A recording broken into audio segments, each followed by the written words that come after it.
विद्यार्थी मित्रांनो नमस्कार.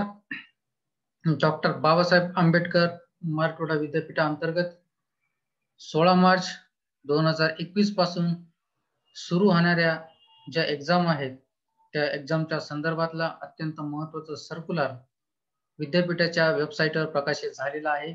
त्या सर्क्युलरचा अभ्यास आपण करणार आहोत. त्या अगोदर जर आपण चॅनलवर नवीन असाल तर राज बॉटनी हे चॅनल लगेच सबस्क्राईब करा. चला तर मग विद्यार्थी मित्रांनो व्हिडिओला सुरुवात करूया. तत्पूर्वी मी आपणास सांगेल हा व्हिडिओ अत्यंत महत्त्वाचा असल्या कारणाने व्हिडिओ स्किप न करता पूर्ण व्हिडिओ पाहावा. चला तर मग व्हिडिओला सुरुवात करूया. डॉक्टर बामो डिजिटल या वेबसाईटवर प्रकाशित झालेलं circular regarding instructions of October-November 2020 examination held in March-April 2021. तर या सर्क्युलरचं आपण आता अवलोकन करणार आहोत. या सर्क्युलरमध्ये विद्यापीठ प्रशासनाने 16 मार्च 2021 पासून सुरू होणाऱ्या ऑनलाईन तसेच ऑफलाईन एक्झामिनेशन संदर्भातल्या मार्गदर्शक सूचना दिलेल्या आहेत. महत्त्वाच्या सूचना दिलेल्या आहेत. त्या महत्त्वाच्या सूचनेनुसारच एक्झामिनेशन ह्या पार पडणार आहेत, परीक्षा ह्या पार पडणार आहेत. तर पहा, कोविड-19 चा प्रादुर्भाव तर सध्या आहे. त्या कोविड-19च्या प्रादुर्भावाच्या निर्माण झालेली जी परिस्थिती आहे ती परिस्थिती हाताळण्याच्या अनुषंगाने दिनांक 16 मार्च 2021 पासून सुरू होणाऱ्या पहिल्या टप्प्यातील व त्यानंतर टप्प्याटप्प्याने होणाऱ्या परीक्षा अत्यंत शिस्तबद्ध व प्रचलित नियमाचे काटेकोरपणे पालन करून घ्यायच्या आहेत. महाराष्ट्र शासनाने वेळोवेळी निर्गमित केलेल्या सूचना, वेळोवेळी दिलेल्या जे काही मार्गदर्शक तत्व आहेत कोविड-19च्या बाबतीतल्या, तर ते अवलंबून या परीक्षा सुरळीतपणे पार पाडण्याचे निर्देश विद्यापीठ प्रशासनाने दिलेले आहे. यामध्ये सर्व अभ्यासक्रमाच्या परीक्षा ह्या ऑनलाईन व ऑफलाईन या दोन्ही पद्धतीने घेण्यात येणार आहेत. अत्यंत महत्त्वाची सूचना आहे. ऑनलाईन व ऑफलाईन दोन्ही पद्धतीने घेणार आहेत. ऑफलाईन या पद्धतीने परीक्षा देणाऱ्या विद्यार्थ्यांना त्यांनी प्रवेश घेतलेली महाविद्यालयेच परीक्षा केंद्र म्हणून असतील. लक्षात घ्या विद्यार्थी मित्रांनो, इतर महाविद्यालयात विद्यार्थ्यांना परीक्षा देता येणार नाही.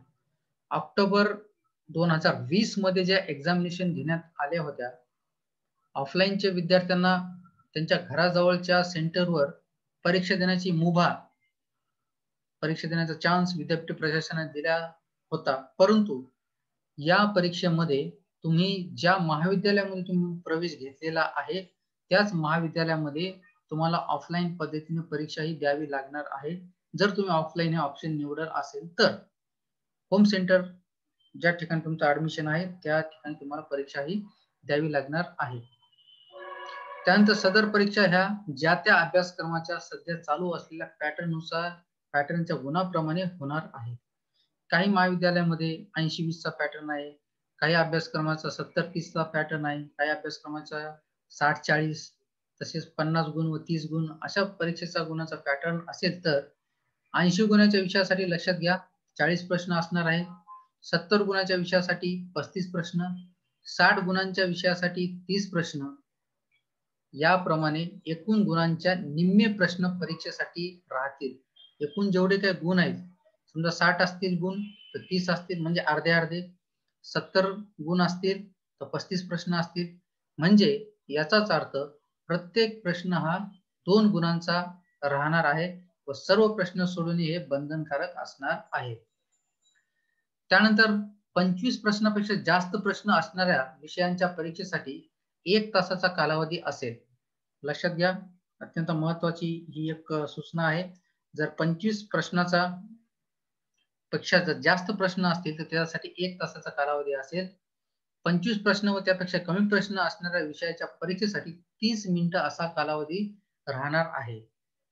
व ज्या अभ्यासक्रमासाठी सकाळच्या सत्रात 2 पेपर व दुपारच्या सत्रात 2 पेपर आहेत त्यांना प्रत्येक पेपरला 30 मिनिटे याप्रमाणे 1 तासाचाच कालावधी असणार आहे.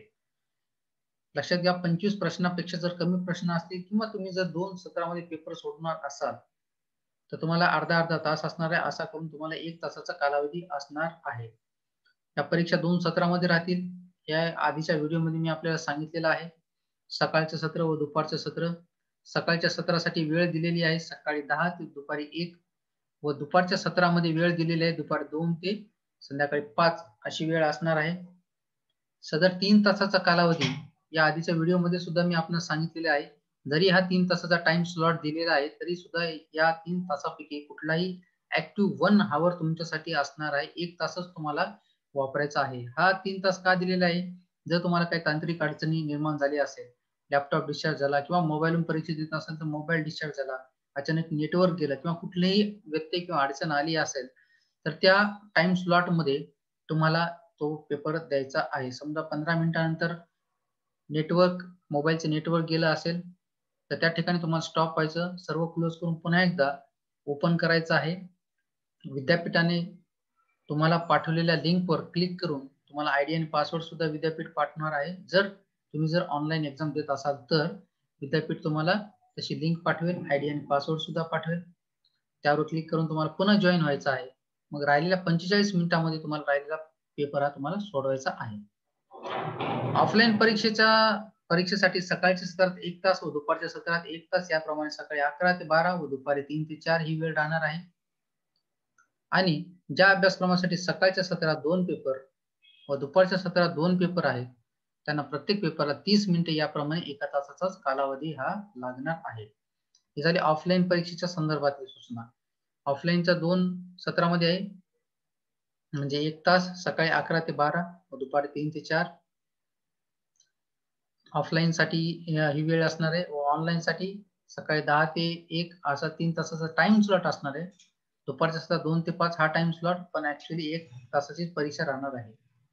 तर सर्व केंद्र प्रमुखांनी परीक्षा केंद्रावर किती विद्यार्थी ऑफलाईन पद्धतीने परीक्षा देणार आहेत त्या संख्येनुसार प्रश्नपत्रिका डाउनलोड करून त्यांचे छायांकित प्रती काढाव्या व बैठकीमध्ये तशी व्यवस्था करावी. त्यानंतर अत्यंत महत्त्वाचे मुद्दे समोर येणार आहेत, त्यामुळे व्हिडिओ स्किप करू नका. विद्यार्थ्यांना पुरवण्यात आलेल्या प्रश्नपत्रिकेवरील आवश्यक त्या नोंदी विद्यार्थ्यांनी प्रथम पूर्णपणे भरून घ्याव्यात व त्यानंतर प्रश्नपत्रिका सोडवावी. जसे की तुमचा बैठक क्रमांक असेल, PRN नंबर असेल, परीक्षेचा विषय असेल, पेपर क्रमांक असेल, परीक्षा केंद्र असेल, तुमची स्वाक्षरी, पर्यवेक्षकाची स्वाक्षरी या सगळ्या बाबी विद्यार्थ्यांनी व्यवस्थितपणे भरून घ्यायच्या आहेत. त्यानंतर ऑफलाईन परीक्षेसाठी OMR शीटचा स्वतंत्ररित्या पुरवठा करण्यात येणार नाही. लक्षात घ्या, ही अत्यंत महत्त्वाची सूचना आहे. 10व्या नंबरचा जो पॉइंट आहे अत्यंत महत्त्वाचा आहे. या आधीची जी ऑफलाईनची परीक्षा झाली होती ऑक्टोबर 2020 मध्ये, त्या ऑफलाईनच्या परीक्षेमध्ये सेपरेट OMR शीट पुरवण्यात आली होती. परंतु या परीक्षेसाठी सेपरेट स्वतंत्ररित्या OMR शीट देण्यात येणार नाही. तथापि विद्यार्थ्यांना प्रश्नपत्रिकेवरच प्रत्येक प्रश्नाच्या खाली ABCD असे 4 पर्याय दिले जातील. जे पर्याय तुम्हाला बरोबर वाटेल विद्यार्थ्यांनी त्यापैकी योग्य पर्याय निवडून संबंधित रकान्यात त्या पर्यायाची नोंद करावी. तुम्हाला त्या ठिकाणी चौकट दिली जाणार आहे, त्या ठिकाणी A असेल तर A लिहा, B असेल तर B, C, D असेल. तुम्हाला जो पर्याय बरोबर असेल तो पर्याय तुम्हाला त्या ठिकाणी द्यायचा आहे. त्यानंतर प्रत्येक विषयाच्या परीक्षेचा कालावधी संपल्यावर त्या विषयाच्या परीक्षेच्या उत्तरपत्रिका आन्सर की ऑनलाईन प्रसिद्ध करण्यात येणार आहे. प्रत्येक विषयाचा कालावधी संपल्यानंतर आन्सर की विद्यापीठाच्या वेबसाईटवर प्रकाशित केली जाणार आहे, तर ती आन्सर की तुम्ही चेक करू शकता. त्यानंतर सर्व परीक्षा केंद्रावर संबंधित महाविद्यालयाचे प्राचार्य, परीक्षा संस्थेचे संचालक, परीक्षा केंद्र प्रमुख यांनी ऑनलाईन प्रसिद्ध केलेल्या उत्तर तालिका म्हणजे आन्सर की डाउनलोड करून घ्याव्यात. डाउनलोड करून घ्यायचे आहे त्या परीक्षा केंद्रावर. आणि ऑफलाईन पद्धतीने परीक्षा दिलेल्या महाविद्यालयातील परीक्षा केंद्रावरील विद्यार्थ्यांच्या उत्तरपत्रिका परीक्षेच्या दुसऱ्या दिवसापासून महाविद्यालय अचूक परिसंस्थेचे अचूक मूल्यांकन करावे. म्हणजे बघा, होम सेंटरलाच त्या ठिकाणी पेपर असेसमेंट होणार आहे आन्सर की डाउनलोड करून घेऊन, व त्यांच्या विषय निहाय गुणयाद्या तयार करून ठेवाव्यात. आणि परीक्षा विभागाने bamu.digitaluniversity.ac या संकेतस्थळावर उपलब्ध करून दिलेल्या लिंकवर ऑनलाईन गुणांची नोंद अर्थात डाटा एंट्री करून घ्यावी. म्हणजे आन्सर की महाविद्यालयाने सुद्धा डाउनलोड करायचे आहे व त्या आन्सर की नुसार विद्यार्थ्यांचे पेपर चेक करायचे आहे. अवैध मार्गाचा अवलंब जर केला तर विद्यापीठ नियमानुसार त्यावर कारवाई करण्यात येईल. त्यानंतर विद्यापीठ स्तरावर समन्वय समिती स्थापन करावी अशी विद्यापीठाने सूचना दिलेली आहे. त्यानंतर काही अडचण निर्माण झाली तर ती अडचण तत्पर सोडण्यासाठी व विद्यार्थ्यांची गैरसोय होणार नाही यास्तव आपल्या महाविद्यालय परिसंस्था स्तरावर 2 IT कोऑर्डिनेटरची नियुक्ती करावी व त्यांचा संपर्क क्रमांक विद्यार्थ्यांना कळावा. परीक्षा केंद्रावर ऑफलाईन पद्धतीने विद्यार्थी परीक्षा देणार आहेत त्या परीक्षा केंद्रावर संबंधित महाविद्यालयाचे प्राचार्य, परीक्षा केंद्र प्रमुख कोविड-19 चा प्रादुर्भाव होऊ नये म्हणून योग्य ती खबरदारी घ्यावी. विद्यार्थीचा बैठक व्यवस्था प्रत्येक विद्यार्थ्यामध्ये किमान 6 फुटाचे अंतर ठेवावे. त्याच्यानंतर महाविद्यालयाच्या प्रवेशद्वारावर थर्मल स्कॅनर असावा, सॅनिटायझर, हात धुण्यासाठी मुबलक पाणी असावं अशा त्या संदर्भात सूचना दिलेल्या आहेत.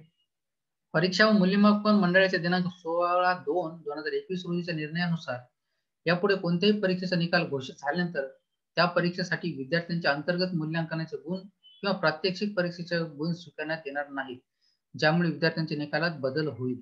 सदर होणाऱ्या शैक्षणिक नुकसानी संबंधित विद्यार्थी व महाविद्यालय परिषद जबाबदार राहतील. त्यानंतर सदर मूल्यांकन केलेल्या उत्तरपत्रिकांचे नमुना पद्धतीने विद्यापीठामार्फत तपासणी करण्यात येणार आहे. या तपासणीत काही तफावत आढळून आल्यास या संदर्भात महाराष्ट्र सार्वजनिक विद्यापीठ अधिनियम कायदा 2016 मध्ये तरतुदीप्रमाणे कडक कारवाई करण्यात येईल. त्यामुळे पेपर मूल्यांकन सुद्धा योग्य रीतीने असे झालेले पाहिजे. सदर परीक्षे दरम्यान विद्यापीठाचे अधिकारी विविध परीक्षा केंद्रांना भेटी देतील. त्याचप्रमाणे ज्या त्या जिल्ह्यातील काही महाविद्यालयाचे प्राचार्य, संचालक, अध्यापक विद्यापीठाच्या आदेशानुसार सूचनानुसार परीक्षा केंद्रांना भेटी ह्या देणार आहेत. सर्व प्राचार्य, परीक्षा केंद्र प्रमुख आपल्या परीक्षा केंद्रावर ऑफलाईन पद्धतीने परीक्षा देणाऱ्या विद्यार्थ्यांची उपस्थिती नेहमीप्रमाणे ऑनलाईन पद्धतीने त्याच दिवशी सायंकाळी 8 वाजेपर्यंत भरावी. आता हे महाविद्यालयाच्या बाबतीतल्या ह्या सूचना आहेत. त्यानंतर जे विद्यार्थी ऑनलाईन पद्धतीने परीक्षा देणार आहेत त्यांची माहिती विद्यार्थ्याकडून घेऊन खाली दर्शवलेल्या तक्त्यानुसार मायक्रोसॉफ्ट एक्सेल 2007 अंतर्गत टाइम्स न्यू रोमन फॉन्ट मध्ये तयार करून सॉफ्ट कॉपी तात्काळ विद्यापीठाला मेल करायची आहे. लक्षात घ्या विद्यार्थी मित्रांनो, जर तुम्हाला ऑनलाईन पद्धतीने परीक्षा द्यायची असेल तर तुमच्या त्या कॉलेजमध्ये जाऊन तुम्ही त्या ऑफिसमध्ये कळवा की मला ऑनलाईन पद्धतीने परीक्षा द्यायची आहे. आणि जर तुम्हाला ऑफलाईन पद्धतीने परीक्षा द्यायची आहे तरी सुद्धा त्याच महाविद्यालयामध्ये जा ज्या ठिकाणी तुमचं ऍडमिशन आहे, त्याच महाविद्यालयामध्ये जाऊन तुम्हाला सूचना द्यायची आहे की मला ऑनलाईन पद्धतीने एक्झाम द्यायची आहे किंवा ऑफलाईन पद्धतीने एक्झाम द्यायची आहे. त्यानुसार तुमचं कॉलेज तशी लिस्ट तयार करेल. जर ऑनलाईन विद्यार्थी असतील ऑनलाईन विद्यार्थ्याची लिस्ट तयार करून विद्यार्थ्याचं नाव, त्याचा course, semester, seat number, PRN number, विद्यार्थ्याचा mobile number, date of birth असे या ठिकाणी ऑनलाईन पद्धतीने विद्यार्थ्यांचा डाटा असणार आहे. ऑफलाईन पद्धतीने जे विद्यार्थी देतील त्याचा name of the course, semester, total student, remark अशा पद्धतीने कॉलेजचे कर्मचारी डाटा फीड करून विद्यापीठ प्रशासनाला मेल करणार आहे. त्यामुळे हा 24 आणि 25 चा पॉइंट सुद्धा विद्यार्थ्यांसाठी अत्यंत महत्वाचा आहे.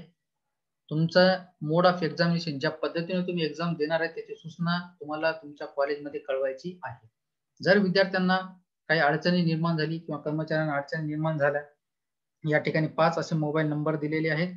विद्यापीठाचे अधिकारी व कर्मचाऱ्यांचे नाव दिलेले आहेत. त्यांचा संपर्क क्रमांक सुद्धा त्या ठिकाणी दिलेला आहे. ऑनलाईन पद्धतीने काय अडचण निर्माण झाली तुम्ही अडचणी सॉल्व्ह करण्यासाठी त्यांना फोन करू शकता. तरी संबंधित महाविद्यालयाचे प्राचार्य, केंद्र प्रमुख सर्व मुद्दे अत्यंत काळजीपूर्वक वाचून परीक्षा अत्यंत सुरळीतपणे पार पाडेल याची दक्षता सर्वांना घ्यायची आहे.